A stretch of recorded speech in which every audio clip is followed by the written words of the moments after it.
দাঁড়াও, দারুণ খবর বললে না? কি এমন খবর? উনি সবসময় আমার সাথে খারাপ ব্যবহার করেন। এত ভালো খবরটা ওনাকে কেন আগে দেবো? না, কিছুতেই না। কি হলো, তুমি চুপ করে আছো কেন? না, মানে তেমন কিছু নয়। তেমন কিছু নয় মানে? যা বললে সেটা স্পষ্ট করে বলো। বলছি তো, তেমন বিশেষ কোনো ব্যাপার নয়। নতুন করে ভয়েরও আর কিছু নেই। সব ঠিক হয়ে যাবে এবার থেকে। আপনার এই ফুলগুলো নষ্ট করার জন্য আমায় ক্ষমা করবেন। আমি চাই আচার্য দেবের সঙ্গে আমার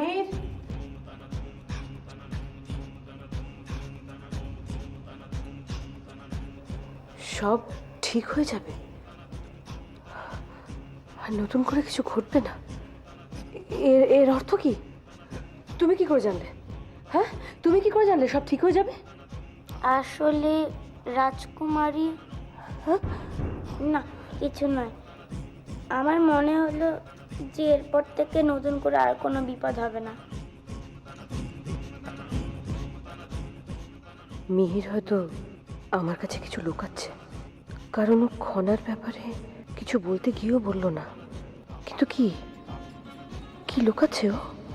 খনার ব্যাপারে কোনো সংবাদ পেয়েছে কি, যা আচার্যদেবকে বলার জন্য ব্যস্ত হয়ে ছুটলো? কিন্তু এখন এখন আমি এসব নিয়ে ভাববো না নিজের ভাইয়ের কথা ভাববো? তারপর আচার্যদেব আবার আরতি করলেন প্রাসাদে। সেটাও কি বিশেষ কোনো কারণে? সেটা ওনাকে জিজ্ঞাসা করতে হবে। হ্যাঁ, এক্ষুনি একবার মন্দিরে যেতে হবে।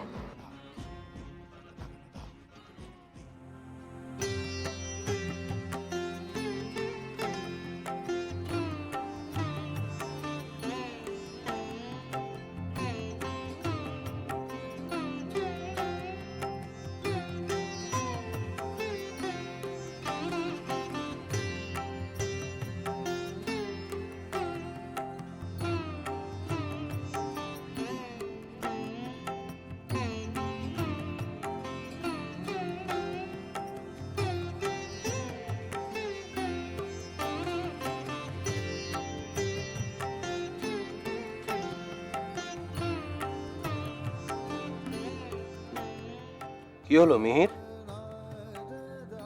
মনে হচ্ছে তুমি যেন কিছু বলার জন্য উত্তেজনায় ছটফট করছো। আচার্যদেব, আপনি জানতেন যে রাজকুমারী আজ ফিরে আসবে, অথচ মিহির, তোমার কি দেখে মনে হলো যে আমি জানতাম? আমি নিশ্চিত যে আপনি জানতেন, কিন্তু আপনি আমায় বলেননি কেন?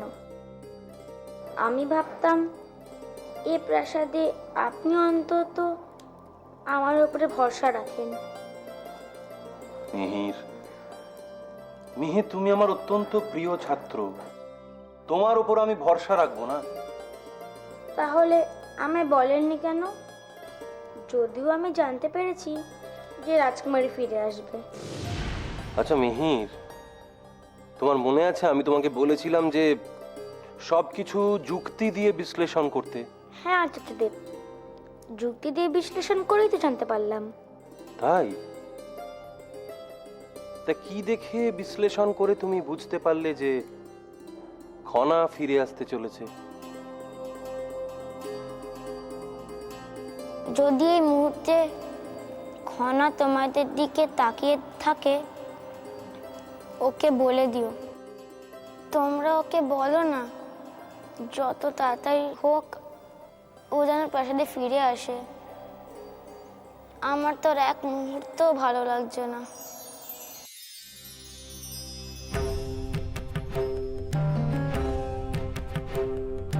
ज्ञान ज्ञान धर्म प्राण काल काल युग महान। ज्ञान ज्ञान धर्म प्राण काल काल युग महान। मनन अंतरिक्ष व्योम जागे दीप्त सर्वभूम एक शरीर बहुगुणा वसते सर्वमने खना खना खना खना खना।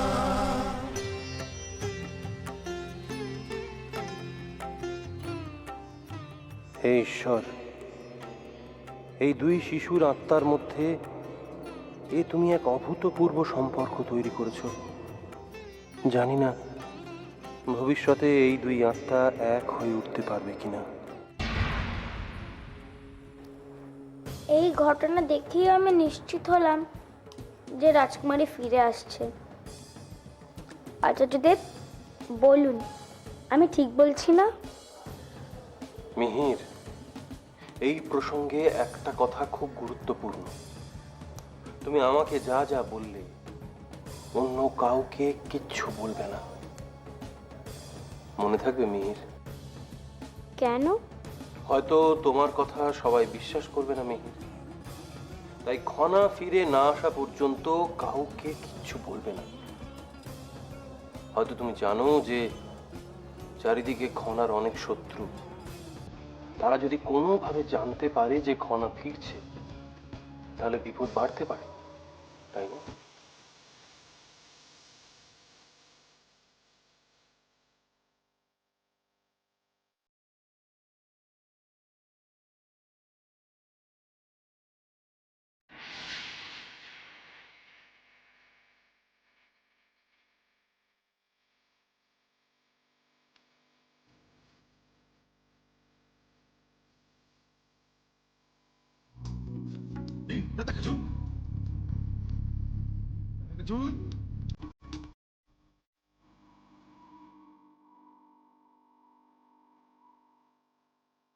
এ হতে পারে না, কিছুতেই হতে পারে না।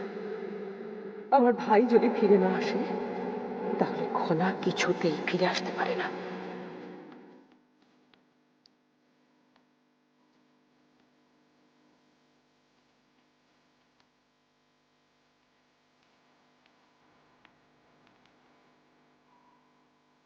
আমি যদি আমার প্রিয়জনকে ফিরে না পাই, তাহলে ঐশিকা বা উপদেশ তাদের প্রিয়জনকে ফিরে পাবে না, কখনোই না। কনাকে আমি সুস্থভাবে প্রাসাদে ফিরে আসতে দেব না। হে ঈশ্বর, তুমি অন্যের প্রতি এতটা দয়াশীল, অথচ অথচ আমার প্রতি তোমার কোনো প্রক্ষেপ নেই কেন? আমি কি তোমার সন্তান নই? আমি আমি আমার ভাইয়ের কোনো খবর পেলাম না। সে সে কোথায় আছে, কেমন আছে, সে জীবিত নাকি?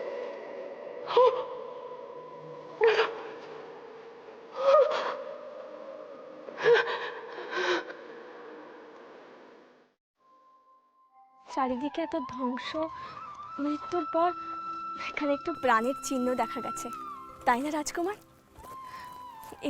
এটাও তো একটা স্বস্তির কারণ। আমার মনে হয় এখানে আগ্নেয়গিরির অতটা প্রভাব পড়েনি, তাই না? আপনি এতটা রুক্ষ কেন রাজকুমার? তুমি জানো না মন্দাকিনী,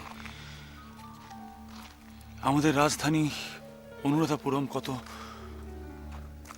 কত মায়াময় ছিল, কত সুন্দরী ছিল। আজ আজ এই ধ্বংসের পরে সেই সবুজ অনুরাধাপুরম রুক্ষ ধূসর। ভরসা রাখুন রাজকুমার, ভরসা রাখুন। এভাবে আশাহত হলে চলবে বলুন? যখন সব কিছু হাতের বাইরে চলে যায়, তখন নিজের উপর ভরসা রাখতে হয়। অসম্ভব বলে আর কিছু থাকবেই না। অসম্ভব? হ্যাঁ, এই শব্দটা কদিন আগে অবধি আমার কাছে অর্থহীন ছিল, কিন্তু এখনো সম্ভব। আপনি তো শক্তিশালী বীর। জানি, আর এটাই সব থেকে হাস্যকর। আমি ভাবতাম আমি বীর, আমি মহান, সবকিছু করতে পারি। ঈশ্বর আমাকে উচিত শিক্ষা দিয়েছে মন্দাকিনী। এই আপনি কি বলছেন রাজকুমার? আমি তো কিছু বুঝতে পারছি না। মন্দাকিনী, আমি ঈশ্বরের ছকের বিরুদ্ধে লড়তে চেয়েছিলাম, নিজের স্বার্থের জন্য মানুষের জীবন নিয়ে ছিনিমিনি খেয়েছি আমি। কি বোকা ছিলাম, কি বোকা। আগে ভাবতাম এই আগ্নেয়গিরিকে আমি জয় করতে পারবো। আগ্নেয়গিরির জয় মানে? তুমি জানো না মন্দাকিনী, এই আগ্নেয়গিরির পিছনে একটি বিশাল বড় ইতিহাস রয়েছে। এই যে আজকে আগ্নেয়গিরি জেগে উঠেছে, তার জন্য হয়তো আমি কিছুটা হলেও দায়ী।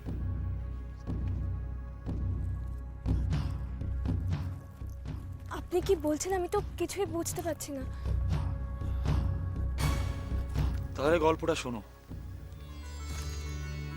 এই যে যুগ্ম পর্বতমালা, যে নামে তুমি চেনো এই পর্বতমালাকে, এই পর্বতমালার নামকরণ করেছিলেন আমার প্রপিতামহ। তিনি ছিলেন বীর যোদ্ধা। তিনি এই পর্বতে আরোহণ করেছিলেন। তার সময় থেকেই যুগ যুগান্ত ধরে এই পর্বতমালা আগ্নেয়গিরি হয়েছে। তিনি পর্বতের উপরে উঠে তার জয়ের কীর্তিস্বরূপ দুটি গাছের চারা পুঁতেছিলেন। সেই গাছই ক্রমে বাড়তে বাড়তে এই পুরো পর্বতমালাকে ঢেকে ফেলে, আর তার নাম তখন মহাকুণ্ড গোলা থেকে রূপান্তরিত হয়ে হয় যুগ্ম পর্বতমালা। মহাকুণ্ড গোলক তার মানে? মহাকুণ্ড গোলা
মহাকুণ্ড গোলার সামনে দাঁড়িয়ে নিজেকে পরখ করতে হবে। আমার শক্তি এখনো ফুরিয়ে যায়নি মন্দাকিনী। এই মহাকুণ্ড গোলার সাথে আমার শেষ হিসেবটা মিলিয়ে নিতেই হবে।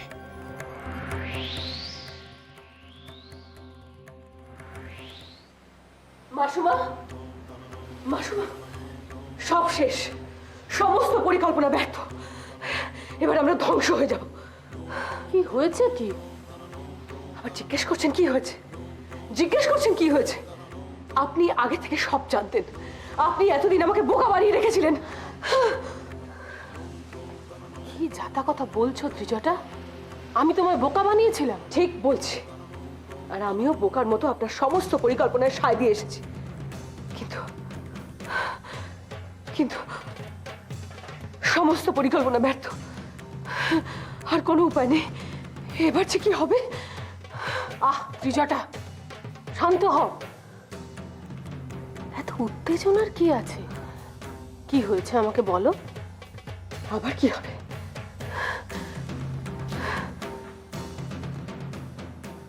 সর্বনাশ হয়ে গেছে মাসুমা। খনা আবার প্রাসাদে ফিরে আসছে।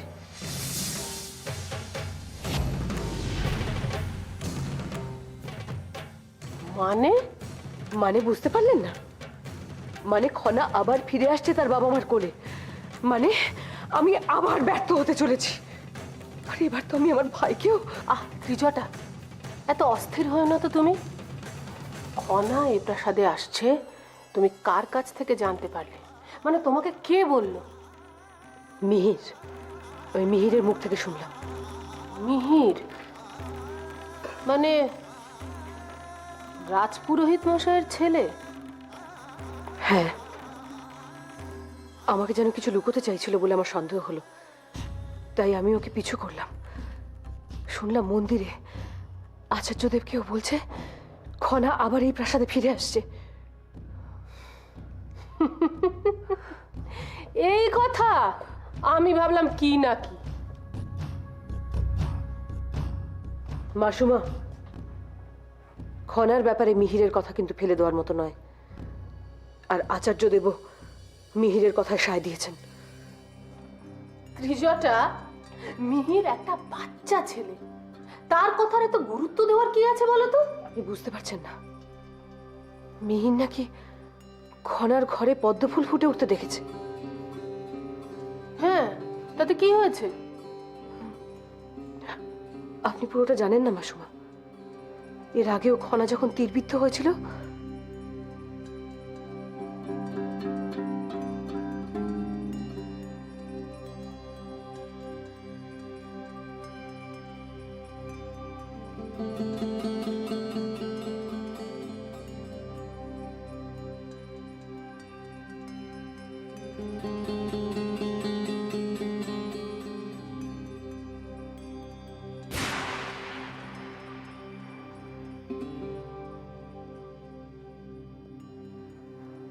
তুমি নিশ্চিন্তে থাকো ত্রিজটা, ভুলে যেও না তোমার মাসুমা এ প্রাসাদে রয়েছে। আমি থাকাকালীন আমি কিছুতেই খনাকে এই প্রাসাদে ঢুকতে দেব না।